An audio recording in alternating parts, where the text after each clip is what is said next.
Assalamualaikum warahmatullahi wabarakatuh. Akkam naga jirtanii fayyaa keessanii nuti naga jirra alhamdulillah rabbil alamin. Bakkuma jirtan nageenya rabbi rahmani isaa isin haa qaqqabu.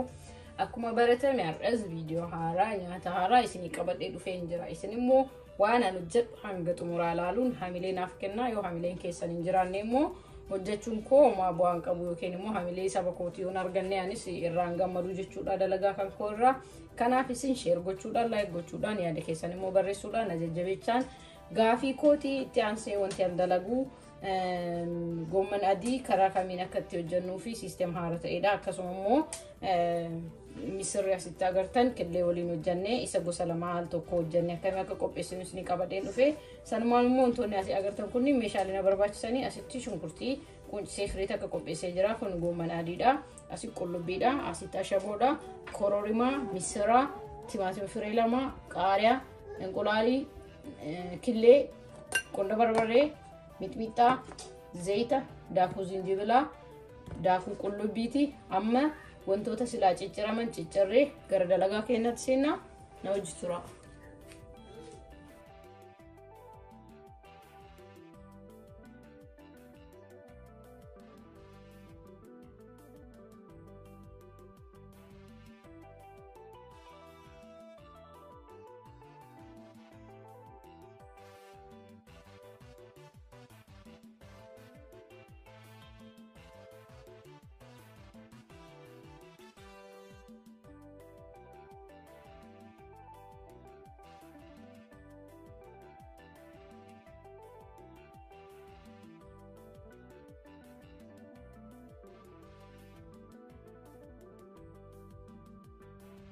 Hayyee asitti bishaan korra kaa'een jira. Kun asitti immoo akkuma agartan bishaan disti qopheessee jira. Bishaan kana maaliif misiran danfisa jechuudha xiqqeessee bishaan san irratti maal godha ashaboo maankaa tana takka itti godhaa jechuu bishaan misiraa kanatti ashabicha eegatti godhee kunoo amma maal goona misira koo dhiqeen qopheessee jira.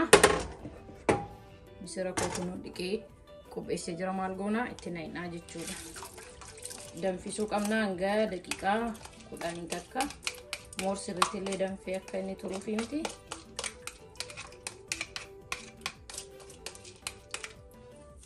Okay, misirri keenya nu haa danfu. San booda asitti immoo ibiddatti banneeti ooyilatti goonaa jechuudha. Ooyila booddee irratti goonaa kun aguma shunkurtaatii fi barbaadeeti xiqqootii barbaadeeti. Egaa yoo inni maal goona shunkurtiitiin wanta hojjedhu kamiyyuu hanga dhumaa daawwadhaan yaada kootii affeerraa kootii yaada keessan immoo naaf barreessaa hamilee naaf kennaa isiniin jedha. Akka ani yeroo hundaatti fufee isiniif dalagu qophicha nyaataa kana yaada keessan barbaada isin hanga akka daawwattan barbaada. Chaanaala kana immoo share osoo gootanii like osoo gootanii osoo jajjabeessitanii more raisiniif gammada jechuudha. Daawwattoonni koo kan gammaa like share subscribe gochuudhaan na jajjabeessaa jirtan immoo hedduu takka galatoomaa isiniin jedha. Galata qabdanii amma oilii kan koo jira kenna jechuudha shunkurta.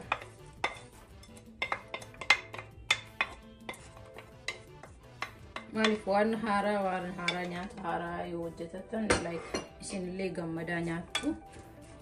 Keessi namaallee moorni gammada waan barate sanirra waan haaraa yoo nyaate gammachuu argata qaamni keenyayyuu. Saniif waan mana kootitti hojjetadhu waan irraa jaaladhu waan nama gammachiisu yeroo hundaa wanti ani isinii qabadhee dhufu nyaanni an hojjedhu moora waan ofii jaaladhu hedduu yeroo hedduu kan dalagu waan ana gammachiisudha jechuu wanti an dalagu kamiyyuu. Kanaaf isin immoo na jajjabeessuun dagatinaa isiniin jedha. Amma aga shunkurtiin keenya mukukki jedhee bilchaatutti maal goona moorsirritti illee mukukkiin jedhu hin eegnaa jechuu akkanumatti homaa odoo ittiin godhin akkanuma waliin dhahaa. Asiin immoo misira keenya eegaatumaan danfuu amma danfuudha. Bishaan ho'aadhaan irra guutu garuu misira bakka san isinitti hin himne. Hayyee kun shunkurtiin keenya mukukki jira daqiiqaa 2 takka kan mukukki goosissu. San booda normaalii ooyila hanga wanticha hojjettanii goommana hojjettanii san itti gootu ammas biratti goommana jechuudha xabas kan godhu.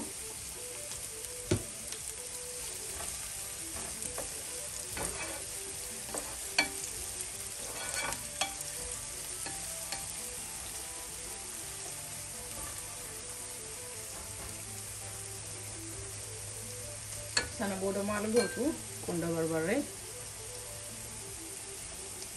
hanga fedha keessanii irra firfirsitu. San booddee immoo ashaboo itti gootanii hargaggaha jettanii yaaddan.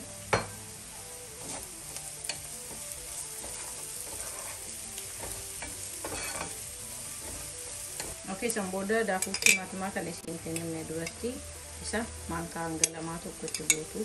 Dhandhammiin goommanaas ta'e halluun isaa noormaali halluu uumamaa kan ta'een taa'u saniif isin fayyadaa jechuun moorni bareedudha.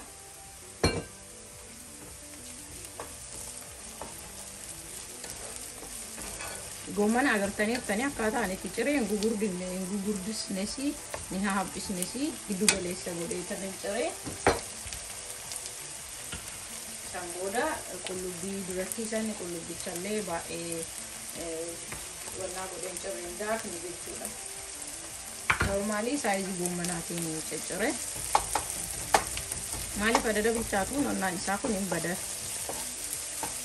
Akkanatti nama. Adada isin waliin dhahaa deemtaniin keessaa badaa deemaa kan waan kun seenaa ni badaa jechuudha. Okey, egaa akkana gootan booddee kororimaa itti gootu makallashaan ittiin galu goommanaan ta'eef makallashaan yeroo duukaa itti galu ittoo diimaa kan ta'e waan ittoo diimaa irraa hojjetamu itti gala. Okey, san itti goone booda maal goona? Daakuu qullubbiitii fi zinjibilas hanguma feeneen irra mataa isaa irra firfirsinaa jechuudha.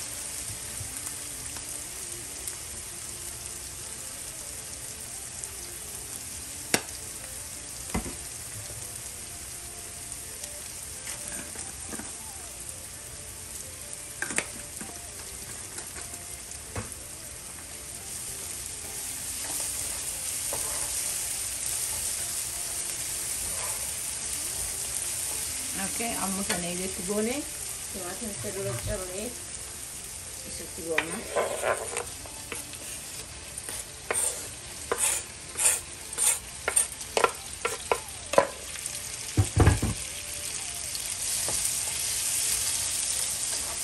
Beekaatiin saayizii goommanaatiin akka tokko ta'uuf akkana ciree timaatiin maaliif gurguddiste yoo jettani keessaa ol hamu mul'atuuf moor halluun isaa baay'ee bareedataa beekanii konvertii bareeda godhataa halluu.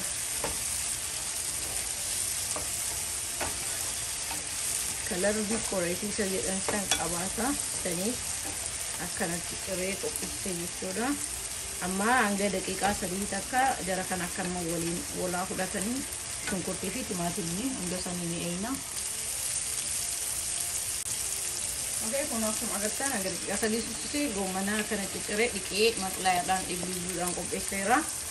Itti naqnaa jechuun waan isin beekuu qabdan ani bishaan homaa fayyadamne hanga amma argaa jirtanitti as biratti amma goommanni waan dhiqamee jiruuf bishaan mataa isaa qabaata.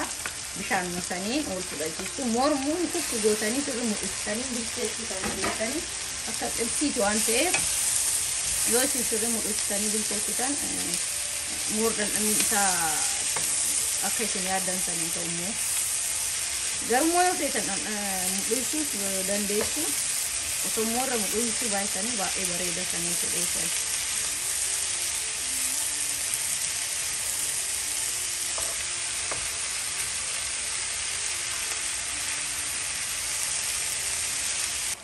Hayyee kunoo goommanni asiin baay'ee bareeda biddi isaallee waan ta'eef akka muduqee baay'een jijjiiramu. Amma misira kun akkuma agartan misirri kan poos gahee jira. Misiras irraa baasaa jira amma. Hayyee amma kunoo asitti goomman gahee jira. Dhumara maal goona ammallee qunda barbaree irra firfirsina. Sana booddee mixmixaa duratti hin jedhisan maaliif dhandhamni isaa immoo teestii akka waan gubuu osoo qabaatee bareeda waan ta'eef kono itti goona dhumara itti godhuu wayyaa beektanii maaliif nama okaa ibiddarra yoo ture wanti nama gubu kuni hafuurisa gaarii waan taaneef dhumarra yeroo irraa baasuu geessan kono yeroo akka ammaan itti godhu kan dhumarra itti godhuu qabdanii jechuu moor teestiin goommanichaa kana goommana kan duraatiin adda ta'a jechuudha akka dura hojjettanii. Oke, amma dhumarra maalii gahee jira waan ta'eef qaariyaallee akkana ciccireen kunoo keessaa yoo mul'ate bareeda. Kun agartanii ka ajaa'ibaa ta'e jechuudha. Amma halluun isaa immoo ni bareeda. Amma misiraa fi killee akkamitti akka walitti hojjannu isin agarsiisa. Kana geessee jira. Ibidda kana immoo irraa cufnaa jechuudha. Okay, mixbashaan kan koo oo'ee jira. Maal goona? Ooyila isin guddisnu baay'ee xiqqoodha dhumatee sagalee dhageessisaniif. Itti goonee qullubbii firii takka cicciradheen jira. Kuno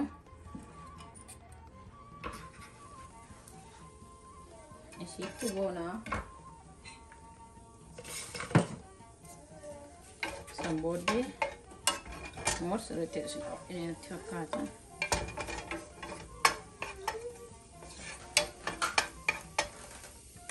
Baay'ee xiqqoodha garuu beekanii waan baay'een feenee fi kororimaa baay'ee meeshii xiqqoo ta'e kunoo isin mul'ata.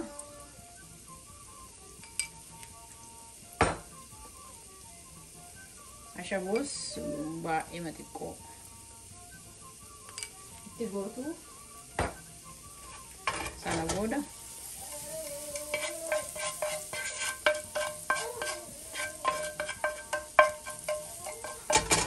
egaa akkana gootanii misira duratti danfisee isiniin jedhe san fiddanii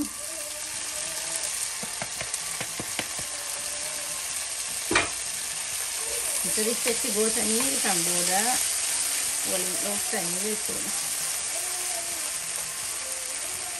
Amma waan badhaarra moor kun akka ammaan godhe kana waan badhaarra osoo gootanii moor filatamaadha.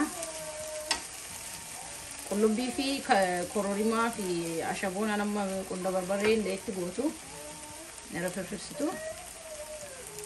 Akkasuma yoo barbaadan garuu fedha keessan irratti zinjibilas qimamiidhaan qabamtan wanti hin qabu rakkoo hin qabu. Daakuu zinjibilaatii fi daakuu qullubbii itti gootu san booda ibidda keessan xiqqoo itti dabaltu. Hanga kunniin wal fudhatu maal gootu killee dura isin agarsiise san hin dhooftu jechuu killee. Kun aga wal fudhatutti killee dhooftan. Hayyee kun as keessaa akkuma agartan barbarree xiqqoo isirra godhee jira. Maankaa isirra xiqqoo nambaree isii tokko lammaffaa sanii itti godhee jira. Qunda barbarree itti godhee jira. Sana booda maal godhaa killee kan koo itti cabsaa jechuudha.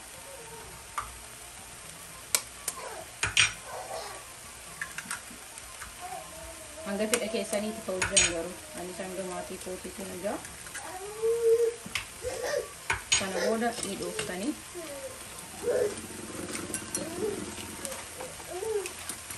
halluun bareeda ta'a jettanii barbaree wanti itti godheef xiqqoo change ta'a halluu dura killee sanii ta'u jechuudha. Halluun isaa kun halluu haaraa uumaa sanii fi asiin immoo misiricha waliin dhahuun dagattanii kun bishaan fixatee firfir jedhee. Okay, amma bidda irraa isneet killee dhoofne jechuudha. Kun akkuma agartan killee dhahee jira. Normaalii halluu killee sanii miti barbaree ani irra buuse sun halluu isaa xiqqoo jijjiiree jira. Sana booda itti naqnaa jechuudha.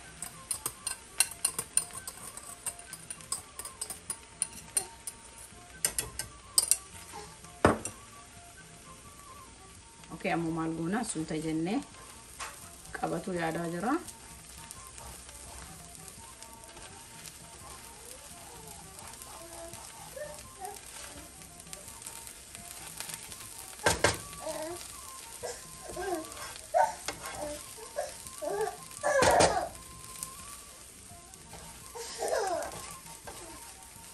Sirriitti waliin dhooftan suuta waliin dhooftu beekaa.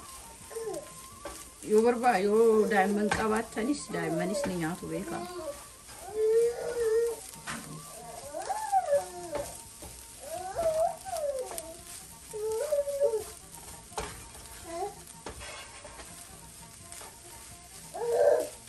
Akkanumatti eegdanii suuta aganii akka waan firfir jedhuutti waliin dhooftu moor firfir illee jedhu maaliif wal qabataa xiqqoo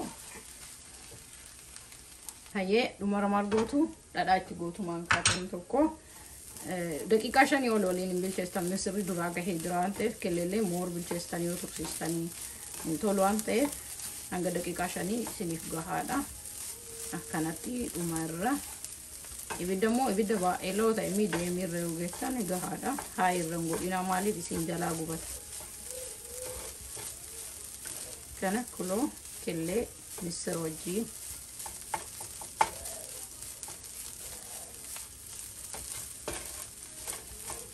miksotanii nyaata gosa lama yeroo tokkoon yeroo gabaabaa ta'een haala salphaadhaan hojjetattu jechuudha amma maal goona an kanas ibidda kan korraa cufaa teestii isaa isiniif himaa hanga sanittuu na wajjiin turaa isiniin jira hayyee kunoo akkuma agartan qopheessee jira gosa lachuu xumuree qopheessee jira mee amma teestii isaa wajji ilaallaa bismillah garuu kana moor kophaa isaa osoo fayyadamuu baattanii bareeda maaliif firfir waan jedhuuf xiqqoo lallaafuu dhabuu danda'a goomanni amma maali baay'ee isa jiidhee bira dabrees miti gogees kan badee miti lachuudha jechuu sooftii kan ta'e baay'ee bareeda kan ta'edha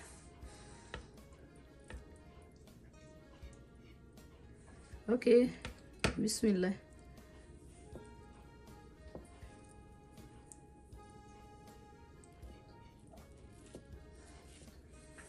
Anyan.